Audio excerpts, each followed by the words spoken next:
Povratni svojilni zaimek svoj.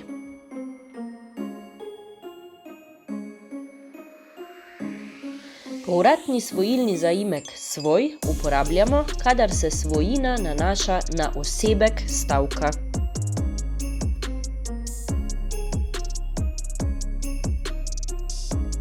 V drugih primerih uporabljamo svojilne zaimke moj, tvoj, njen.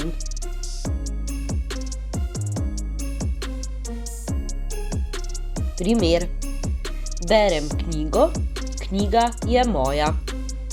Pravilno: berem svojo knjigo. Narobe: berem mojo knjigo. Vabim na rojstni dan. Rojstni dan je moj.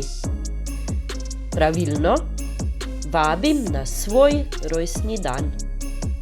Narobe: vabim na moj rojstni dan.